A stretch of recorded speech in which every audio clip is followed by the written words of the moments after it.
ತಾವೆಲ್ಲರೂ ಕೂಡ ಬಲ್ಲ ಹಾಗೆ ಶನಿವಾರ ಅನ್ನೋದು ವಾರದ ಕೊನೆಯ ದಿನದಲ್ಲಿ 108 ಕಾರ್ಯಕ್ರಮ ಬೆಂಗಳೂರಿನಲ್ಲಿ. ಅದರ ಜೊತೆಗೆ ಸಂಚಾರ ದಟ್ಟಣೆಯ ಒತ್ತಡ ನೀವೆಲ್ಲರೂ ಕೂಡ ಅರಿತಿರುವಂಥದ್ದೇ. ಜೊತೆಗೆ ಮಳೆಯ ಭೀತಿಯ ಮಧ್ಯೆ ಕೂಡ ನೀವೆಲ್ಲ ಸಹೃದಯ ಪ್ರೇಕ್ಷಕರು ಬಂದಿದ್ದೀರಾ ನಮ್ಮ ಸಂಸ್ಥೆಯ ವಾರ್ಷಿಕೋತ್ಸವ ಸಮಾರಂಭಕ್ಕೆ. ನಿಮ್ಮೆಲ್ಲರನ್ನು ಕೂಡ ಪಂಪ ಸಾಂಸ್ಕೃತಿಕ ಮತ್ತು ಸಾಮಾಜಿಕ ಕೇಂದ್ರದ ಎಲ್ಲ ಪದಾಧಿಕಾರಿಗಳ ಪರವಾಗಿ ಅತ್ಯಂತ ಪ್ರೀತಿಪೂರ್ವಕವಾಗಿ ನಾನು ಸ್ವಾಗತಿಸ್ತಾ ಇದ್ದೇನೆ. ಬಹಳ ಆಸಕ್ತರು, ಆತ್ಮೀಯರು ಇವತ್ತು ನಮ್ಮ ರಂಗಮಂದಿರದಲ್ಲಿ ಇದ್ದಾರೆ. ತುಂಬ ಸಂತೋಷದ ವಿಚಾರ. ಮತ್ತೊಮ್ಮೆ ನಿಮ್ಮೆಲ್ಲರಿಗೂ ಹೃತ್ಪೂರ್ವಕವಾದಂಥ ಧನ್ಯವಾದಗಳನ್ನು ಹೇಳ್ತಾ, ದಾರಿ ಮಧ್ಯೆ ಇದ್ದಾರೆ ಒಂದಷ್ಟು ಅತಿಥಿ ಗಣ್ಯರು. ಅಲ್ಲಿವರೆಗೂ ಕೂಡ ಸಾಂಸ್ಕೃತಿಕ ಕಾರ್ಯಕ್ರಮಗಳು, ಹಾಡುಗಾರಿಕೆ ಮುಂದುವರಿಯುತ್ತೆ.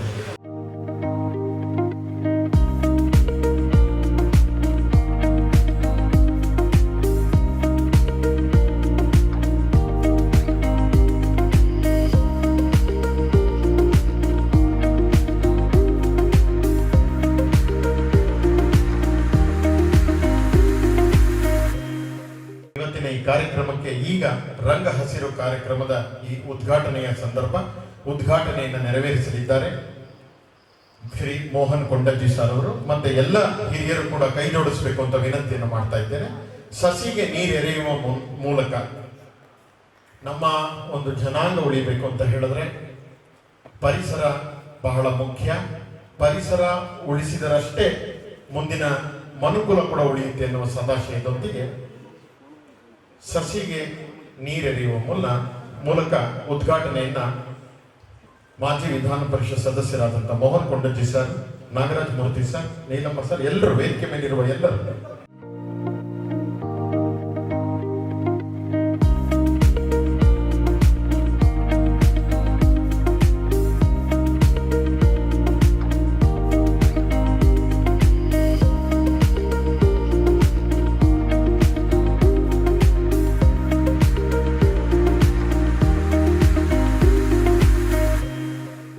ಉದ್ಘಾಟನೆಗೆ ಮೋಹನ್ ಕೊಂಡಜ್ಜಿ ಸಾರ್ ಅವ್ರನ್ನ ಕರಿಬೇಕು ಅಂತ ಹೇಳಿದಾಗ ನಮ್ಮಲ್ಲಿ ಅನೇಕರು ಮೋಹನ್ ಕೊಂಡಜ್ಜಿ ಸಾರ್ ಅವ್ರ ಬಗ್ಗೆ ತಿಳಿದಿದ್ರು.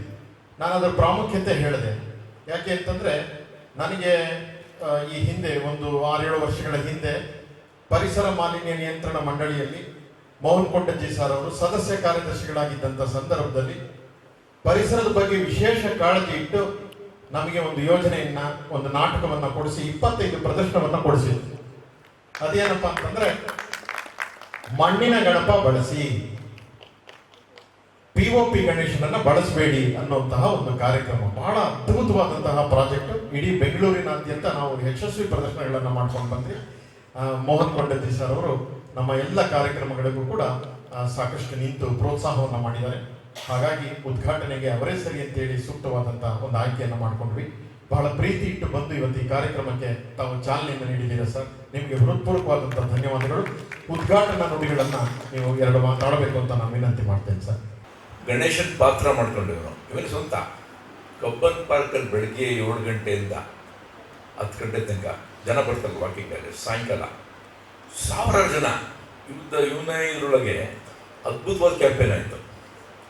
ಅದು ಪ್ರತಿ ಪಾರ್ಕ್ಗಳಲ್ಲಿ ಎಲ್ಲ ಕಡೆ ಮಾಡಬೇಕು ಅಂತ ಬೋರ್ಡಲ್ಲಿ ಹೇಳ್ತೀವಿ. ಅವ್ರು ಅನ್ಫಾರ್ಚುನೇಟ್ಲಿ ಏನಾಗುತ್ತೆ, ಎಲ್ಲರೂ ಈಗ ಕಮರ್ಷಿಯಲ್ ಆಗಿಬಿಟ್ಟಿದ್ದಾರೆ. ಯಾವುದೋ ಅಡ್ವರ್ಟೈಸ್ಮೆಂಟು ಪೇಪರಲ್ಲಿ ಲಕ್ಷಾಂತರ ಕೊಡ್ತಾರೆ, ಅದನ್ನ ಯಾರು ನೋಡಲ್ಲ. ಮುಖ್ಯಮಂತ್ರಿಗಳದ್ದು ಮಂತ್ರಿಗಳದ್ದು ಫೋಟೋ ಇರುತ್ತೆ, ಅದಕ್ಕೂ ಲಕ್ಷಾಂತರ ಖರ್ಚಾಗುತ್ತೆ. ಕ್ಯಾಂಪೇನ್ ಮಾಡೋದನ್ನೇ ಹೇಗೆ ಮಾಡಬೇಕು ಅನ್ನೋದು ನಮ್ಮ ಜನಗಳಿಗೆ, ನಮ್ಮ ಸರ್ಕಾರಗಳಿಗೆ, ಎಲ್ಲ ಸರ್ಕಾರಗಳಿಗೂ ಇಲ್ಲ. ಅದನ್ನು ತುಂಬ ಅತ್ಯುತ್ತಮ ಮಾಡಿದ್ದ. ಅದು ಭಾಳ ಪ್ರಚಾರ ಸಿಕ್ತು, ಪೇಪರ್ನಲ್ಲಿ ಬರೆದ್ರು. ಬಟ್ ಏನಾಗುತ್ತೆ, ಕಂಟಿನ್ಯೂಟಿ ಇರೋದಿಲ್ಲ. ಇನ್ಯಾರು ಬರ್ತಾರೆ, ಬದಲಾಗುತ್ತೆ. ನಾವೇನು ಅಂದ್ಕೊಂಡಂಗೆ ಕ್ಯಾಂಪೇನ್ ಮಾಡೋಕ್ಕಾಗಲ್ಲ. ಬಟ್ ಈಗ ಆಲ್ರೆಡಿ POP ಗಣೇಶದ ಬಗ್ಗೆ ಯಂಗ್ ಜನರೇಷನ್, ನೆಕ್ಸ್ಟ್ ಜನರೇಷನ್ ತಿಳ್ಕೊಂಡಿದ್ದಾರೆ. ನಮ್ಮ ಸ್ಕೌಟ್ ಇದರೊಳಗೇನೆ ನಮ್ಮ ಮಕ್ಕಳು 100 ಈ ಥರ ಗಣೇಶನ ಇದೇ ಕ್ಯಾಂಪಸಲ್ಲಿ ಮಾಡ್ತಾ ಇರ್ತಾರೆ. ಅದರಿಂದ ಎಷ್ಟು ನೀರಿನ ಕೆರೆಗಳು ಮತ್ತು ಇದು ಹಾಳಾಗುತ್ತೆ ಅಂತ ಎಲ್ಲರೂ ಗೊತ್ತಿದ್ರು ಸಹ ಜನ ಅದಕ್ಕೆ ಹೋಗ್ತಾರೆ, ಅದನ್ನೇ ಮಾಡ್ತಾರೆ. ಏನೂ ಮಾಡೋಕ್ಕಾಗೋದಿಲ್ಲ. ಒಳ್ಳೆಯದಾಗಲಿ ಪಂಪ ಈ ಸಂಘಟನೆಗೆ ಮತ್ತು ವೆಂಕಟರಾಜು ಹೇಳಿ.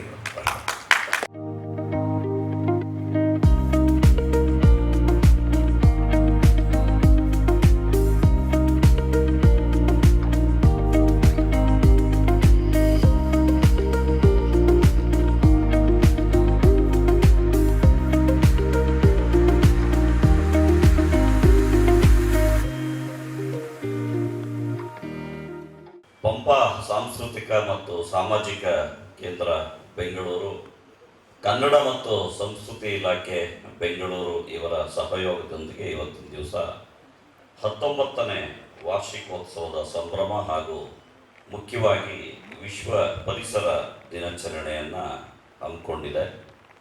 ಈ ಒಂದು ಅತ್ಯುತ್ತಮವಾದಂಥ ಕಾರ್ಯಕ್ರಮದ ಉದ್ಘಾಟನೆಯನ್ನು ಸನ್ಮಾನ್ಯ ಶ್ರೀ ಮೋಹನ್ ಕೊಂಡಜ್ಜಿ ಸಾರ್ ಅವರು, ರಂಗಪ್ರೇಮಿಗಳು ಹಾಗೂ ಹಿರಿಯ ರಾಜಕೀಯ ಮುತ್ಸದ್ದಿಗಳು ಉದ್ಘಾಟನೆ ಮಾಡಿದ್ದಾರೆ.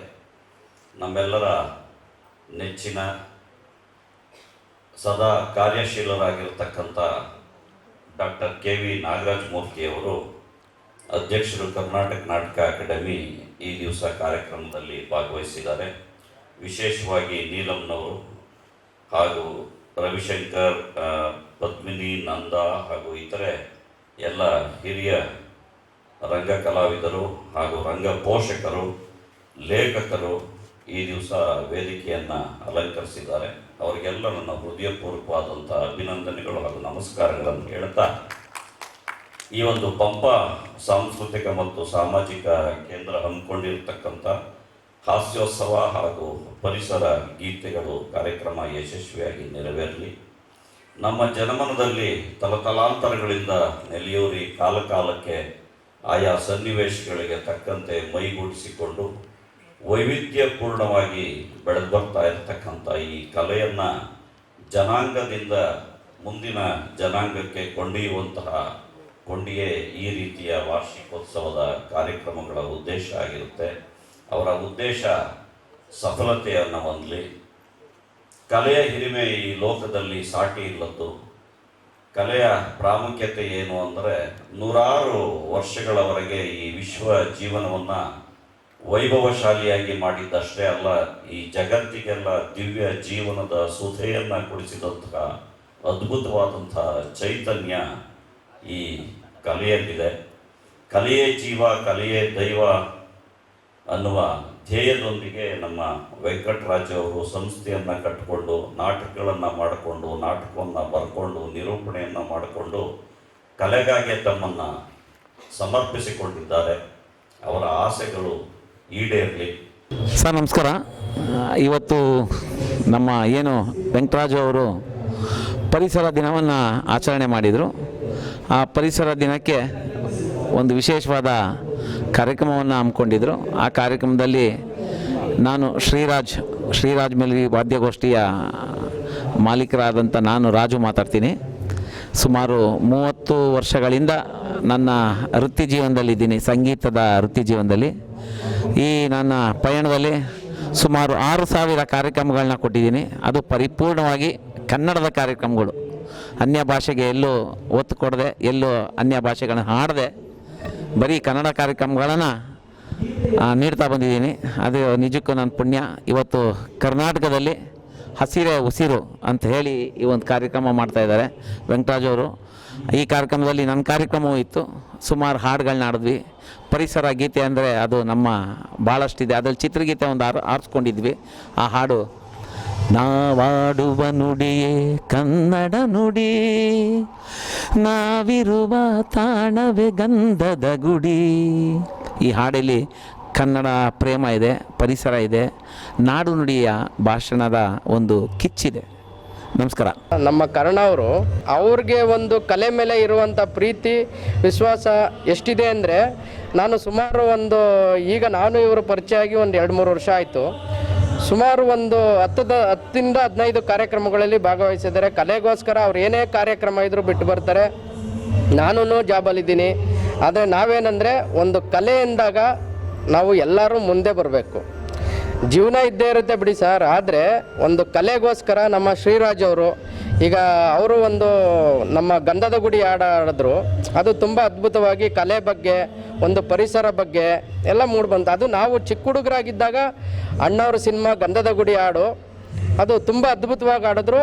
ಆಮೇಲೆ ನಮ್ಮ ಶಿವರಾಜ್ ಅವರು ನಮಗೆ ಇತ್ತೀಚೆಗೆ ಪರಿಚಯ ಆದರು. ಅವರೂ ಕಲಾವಿದರಾಗಬೇಕಂತ ಬಂದಿದ್ದಾರೆ. ನಮ್ಮ ಸಪೋರ್ಟು ಇಂಥ ಕಲಾವಿದರುಗಳಿಗೆ ಇದ್ದೇ ಇರುತ್ತೆ ಅಂತ ಹೇಳ್ತಾ, ಆಮೇಲೆ ಈ ಕಾರ್ಯಕ್ರಮವನ್ನು ನಡೆಸ್ತಾ ಇರ್ತಂಥ ನಮ್ಮ ವೆಂಕಟರಾಜ್ ಅವ್ರಿಗೆ ಒಳ್ಳೆಯದಾಗಲಿ. ಇವತ್ತು ಕಾರ್ಯಕ್ರಮದಲ್ಲಿ ಕಾರ್ಯಕ್ರಮದಲ್ಲಿ ಒಂದು ಸುಂದರವಾದ ಗೀತೆಗಳನ್ನ ಹೇಳೋಕ್ಕೆ ಇಷ್ಟಪಟ್ಟು ನನ್ನ ಸ್ನೇಹಿತರು ಜೊತೆಗೆ ನಮ್ಮ ಶ್ರೀನಾಥ್ ಅವ್ರ ಬಗ್ಗೆ ಹೇಳೋಕ್ಕೆ ಮಾತು ಸಾಲದು. ಯಾಕೆಂದರೆ ನನ್ನ ಸ್ನೇಹಿತ ಆಗಿರ್ತಕ್ಕಂಥ ವೆಂಕಟರಾಜ್ ಅವರು ಏನಿವತ್ತು ಪರಿಸರ ಸಂಬಂಧವಾಗಿ ಏನು ಕಾರ್ಯಕ್ರಮ ಹಾಕ್ಕೊಂಡಿದ್ರು, ಈ ಕಾರ್ಯಕ್ರಮಕ್ಕೆ ನಾನು ಹೇಳಿದ್ದೆ ದಯಮಾಡಿ ನನ್ನ ಹೆಸರು ಎಲ್ಲಿ ಯೂನಿವರ್ಸಿಟಿ ಕಾರ್ಡ್ ಹಾಕೋಬೇಡಿ, ಹಾಗಿದ್ರೆ ಮಾತ್ರ ಕಾರ್ಯಕ್ರಮ ಬರ್ತೀನಿ ಅಂತ ಹೇಳಿದ್ದೆ. ನನ್ನ ಪ್ರೀತಿಯ ಮಾತು ಮನಸ್ಸಿಗೆ ಮುಟ್ಟಿ ನಾನು ಹೇಳಿ ರಿಕ್ವೆಸ್ಟ್ ಕೊಟ್ಟನು, ಆ ಥರ ಮಾಡಿದ್ದಾರೆ ನಮ್ಮ ವೆಂಕಟರಾಜ್ ಅವರು. ಇದೇ ರೀತಿ ಕರ್ನಾಟಕದಾದ್ಯಂತ ಏನು ಪರಿಸರ ಅಂತ ಹೇಳ್ತಾರೆ, ಈ ಪರಿಸರದಲ್ಲಿ ಮನುಷ್ಯ ಏನು ಮಾಡಿದ್ರು ಈ ಪರಿಸರ ಇರ್ತಕ್ಕಂಥ ಸಂಪತ್ತನ್ನು ತಗೊಳ್ಳೋಕ್ಕೆ ಸಾಧ್ಯ ಆಗಲ್ಲ. ಈ ಪರಿಸರದಲ್ಲಿರ್ತಕ್ಕಂಥ ಸಂಪತ್ತೇ ನಮಗೆ ಮನುಷ್ಯನಿಗೆ ಒಂದು ಉತ್ತಮವಾದ ನಡೆ ಅಂತ ಹೇಳೋಕ್ಕೆ ನಾನು ಇಷ್ಟಪಡ್ತೀನಿ. ಏನಿವತ್ತು ನಮ್ಮ ಸ್ನೇಹಿತ ವೆಂಕಟರಾಜ್ ಅವರು ಮತ್ತು ನನ್ನ ಆಪ್ತ ಸ್ನೇಹಿತ ಹೇಳ್ಬೋದು, ಎಲ್ಲೇ ಕಾರ್ಯಕ್ರಮ ಹೋದ್ರೂ ನನಗೆ ಹಿರಿಯರು ಅಂತ ಕಾಣಿಸುತ್ತೆ. ಸತೀಶ್ ಗೌಡರು ಮತ್ತು ನಮ್ಮ ಶಿವರಾಜ್ ಅವರು ಏನಿದ್ದಾರೆ ಇವತ್ತು ನನ್ನ ಒಂದು ಮಾತಾಡಲಿಕ್ಕೆ ನಂಗೆ ಸಿಕ್ಕರು. ಇದೇ ರೀತಿ ನಮ್ಮ ವೆಂಕಟರಾಜ್ ಅವರು ಪರಿಸರದ ಬಗ್ಗೆ ಹೆಚ್ಚಿನ ಕಾರ್ಯಕ್ರಮ ಮಾಡ್ತಾ ಏನು ಅಂತಾರಾಷ್ಟ್ರೀಯ ಪರಿಸರ ದಿನಾಚರಣೆ ಇದೆ ಇವತ್ತು, ಇದೇ ರೀತಿ ಕಾರ್ಯಕ್ರಮ ಮಾಡ್ತಾ ಅವರು ಕಂಡ ಕನಸುಗಳನ್ನು ನನಸು ಮಾಡಲಿ ಹೇಳ್ತಾ ಕಾರ್ಯಕ್ರಮ ಯಶಸ್ವಿಯಾಗಲಿ ಹೇಳ್ತಾ ನಾನು ಶುಭ ಕೋರ್ತೀನಿ. ಥ್ಯಾಂಕ್ ಯು, ನಮಸ್ತೆ. ಇವತ್ತಿನ ಈ ಕಾರ್ಯಕ್ರಮಕ್ಕೂ ಭಾಳ ಉತ್ತಮವಾದ ಕಾರ್ಯಕ್ರಮ, ವಿಷಯನೂ ಅಷ್ಟೇ ಉತ್ತಮವಾಗಿದೆ. ಯಾಕೆಂದರೆ ಇವತ್ತು ಪರಿಸರ ಇದೆಯಲ್ಲ, ಪರಿಸರದಿಂದ ನಮಗೆ ಉಪಯೋಗದ ಹೊರತು ಹಾನಿ ಅಂತೂ ಖಂಡಿತ ಇಲ್ಲ. ವೆಂಕಟರಾಜ್ ಅವರಿದ್ದಾರೆ, ಅವರ ಉದ್ದೇಶ ಮುಂದಿನ ಕಾರ್ಯಕ್ರಮ ರೋವಾರಿಗಳು ಏನು ಮಾಡ್ತಾರೆ ಅನ್ನೋ ಬಗ್ಗೆ ಒಂದೆರಡು ಮಾತು ಕೇಳೋಣ, ಅವ್ರ ಮನೆಯಿಂದ ಕೇಳೋಣ. ಏನಿಲ್ಲ, ಪಂಪ ಸಾಂಸ್ಕೃತಿಕ ಸಾಮಾಜಿಕ ಕೇಂದ್ರ 19ನೇ ವರ್ಷ ಪೂರ್ಣಗೊಳಿಸಿದಂಥ ಈ ಒಂದು ಸಂದರ್ಭದಲ್ಲಿ ಅದು ಬರೀ ಒಂದು ಸಂಭ್ರಮವಾಗಿ ಆಚರಣೆ ಮಾಡಿದಿರ, ಪರಿಸರ ದಿನಾಚರಣೆ ಕೂಡ ಜೊತೆಯಲ್ಲೇ ಬಂದದ್ರಿಂದಾಗಿ ಪರಿಸರ ಉಳಿದ್ರೆ ಮನುಕುಲ ಉಳಿಯುತ್ತೆ ಅನ್ನೋವಂಥ ವಿಚಾರದಲ್ಲಿ ಎಲ್ಲರೂ ಕೂಡ ನಾವು ನಂಬಿಕೆ ಇಟ್ಟಿದ್ದೇವೆ. ಹಾಗಾಗಿ ಪಂಪ ಸಾಂಸ್ಕೃತಿಕ ಮತ್ತು ಸಾಮಾಜಿಕ ಕೇಂದ್ರ ತನ್ನ 19ನೇ ವರ್ಷದ ಪಯಣದಲ್ಲಿ ಪರಿಸರ ದಿನಾಚರಣೆಯನ್ನೂ ಕೂಡ ಜೊತೆ ಮಾಡಿಕೊಂಡು ಸಂಭ್ರಮ ಪಟ್ಟಿದ್ದು ಎಲ್ಲರಂತೆ ಸಹಜವಾಗಿ ನನಗೂ ತುಂಬಾ ಸಂತೋಷ ಆಗಿದೆ. ಕಾರ್ಯಕ್ರಮದಲ್ಲಿ ಸಾಕಷ್ಟು ಗಣ್ಯರು ಬಂದು ಭಾಗಿಯಾಗಿ ಪರಿಸರವನ್ನು ಕುರಿತಂತೆ ಕೂಡ ಮಾತಾಡಿದ್ರು, ಸಾಂಸ್ಕೃತಿಕ ಕ್ಷೇತ್ರದ ತಲ್ಲಣಗಳನ್ನು ಕುರಿತಂತೆ ಕೂಡ ಮಾತಾಡಿದ್ರು. ಮತ್ತು ಬಂದಂಥವರೆಲ್ಲರೂ ಕೂಡ ಸಹೃದಯ ಕಲಾಭಿಮಾನಿಗಳನ್ನು ಇವತ್ತು ಈ ಸಭಾಂಗಣ ಒಳಗೊಂಡಿತ್ತು. ಬಹಳ ಮುಖ್ಯವಾಗಿ ನೋಡಿ, ಇವರಿರ್ಬೋದು, ನಮ್ಮ ವಿಘ್ನೇಶ್ ಇರ್ಬೋದು, ಮತ್ತು ದಯಾನಂದ್ ಅವರಿರ್ಬೋದು, ರಘು ಅವರಿರ್ಬೋದು, ಇವರೆಲ್ಲರ ನೆರವಿನಿಂದ ರಂಗ ಹಸಿರು ಸದಾ ಹಸಿರು, ರಂಗ ಹಸಿರು ಅನ್ನೋದು ಅದು ನಮ್ಮ ಉಸಿರಲ್ಲಿರುತ್ತೆ. ರಂಗ ಅನ್ನೋದು ಇವರೆಲ್ಲರ ಬರುವಿಕೆಯಿಂದ ಇದು ಶಾಶ್ವತ ಹಸಿರಾಗಿ ನಮಗೆ ಉಳಿದಿದೆ. ಇನ್ನೂ ನೂರಾರು ಕಾರ್ಯಕ್ರಮಗಳನ್ನು ಮಾಡಲಿಕ್ಕೆ ಇದು ನಮಗೆ ಪ್ರೋತ್ಸಾಹ ಕೊಟ್ಟಿದೆ ಅಂತ ನಾನು ಹೇಳೋದಕ್ಕೆ ಇಷ್ಟಪಡ್ತೀನಿ. ಇವತ್ತಿನ ಕಾರ್ಯಕ್ರಮದಲ್ಲಿ ಜನಪ್ರಿಯ ಕಲಾವಿದರು ಹಾಸ್ಯೋತ್ಸವ ಕಾರ್ಯಕ್ರಮವನ್ನು ಈಗ ನಡೆಸ್ಕೊಡ್ತಾ ಇದ್ದಾರೆ ಸಭಾಂಗಣದಲ್ಲಿ. ತುಂಬ ಸಂತೋಷದ ವಿಚಾರ. ಮೂಗು ಸುರೇಶ್ ಇದ್ದಾರೆ, ರೇಖಾದಾಸ್ ಇದ್ದಾರೆ, ಆಮೇಲೆ ವೆಂಕಟಾಚಲ ಅವರಿದ್ದಾರೆ, ಅರುಂಧತಿ ಹೆಗಡೆ ಅವರಿದ್ದಾರೆ, ಜೂನಿಯರ್ ವಿಷ್ಣುವರ್ಧನ್ ಇದ್ದಾರೆ, ಜಯಶ್ರೀ ರಾಜು ಅವರು, ಇವರೆಲ್ಲರನ್ನು ಒಳಗೊಂಡಂತಹ ಒಂದು ಒಳ್ಳೆಯ ನುರಿತ ಜನಪ್ರಿಯ ಕಲಾವಿದರ ತಂಡ ಇವತ್ತು ಸಾಂಸ್ಕೃತಿಕ ಕಾರ್ಯಕ್ರಮ ಹಾಸ್ಯೋತ್ಸವವನ್ನು ಪ್ರಸ್ತುತಪಡಿಸ್ತಾ ಇದೆ.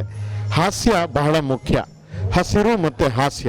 ಯಾಕಂದರೆ ಹಾಸ್ಯ ಮಾಯವಾಗುವಂತಹ ದಿನ.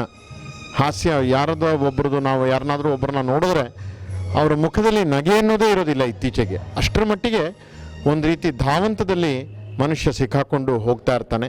ಎಲ್ಲಿಗೆ ಹೋಗ್ತಾ ಇದ್ದಾನೆ, ಯಾಕೆ ಹೋಗ್ತಾ ಇದ್ದಾನೆ ಅನ್ನೋದು ಕೂಡ ನಮಗೆ ಊಹೆ ಮಾಡೋದಕ್ಕೆ ಸಾಧ್ಯವಾಗದೇ ಇರೋಷ್ಟರ ಮಟ್ಟಿಗೆ ಗರಬಡಿದವನಂತೆ ಹೋಗ್ತಾ ಇರ್ತಾನೆ. ಆಕಾಶವೇ ಅವನ ತಲೆ ಮೇಲೆ ಬಿದ್ದಂತೆ ಹೋಗ್ತಿರ್ತಾನೆ. ಹಾಗಾಗಿ ಒಂದು ಹಾಸ್ಯದ ಮುಖಾಂತರ ಜನಕ್ಕೆ ಮನರಂಜನೆಯನ್ನು ಒದಗಿಸಿಕೊಡಬೇಕು ಅಂಥೇಳಿ ನಮ್ಮ ಸಂಸ್ಥೆಯ ಆಶಯ ಆಗಿತ್ತು. ಇವರೆಲ್ಲರ ಸಹಕಾರದಿಂದ ಪಂಪ ಸಾಂಸ್ಕೃತಿಕ ಸಾಮಾಜಿಕ ಕೇಂದ್ರದ 19ನೇ ವರ್ಷದ ವಾರ್ಷಿಕೋತ್ಸವ ಮತ್ತು ಹಾಸ್ಯೋತ್ಸವ ರಂಗ ಹಸಿರು ಕಾರ್ಯಕ್ರಮ ಬಹಳ ವಿಜೃಂಭಣೆಯಿಂದ ಜರುಗ್ತಾ ಇದೆ. ತಮ್ಮೆಲ್ಲರಿಗೂ ಅಭಿನಂದನೆಗಳು. ತಾವೆಲ್ಲ ಬಂದಿದ್ದಕ್ಕೆ ಸಹಜವಾಗಿ ನನಗೂ ಸಂತೋಷ ಆಗಿದೆ. ಧನ್ಯವಾದಗಳು ತಮ್ಮೆಲ್ಲರಿಗೂ ಕೂಡ.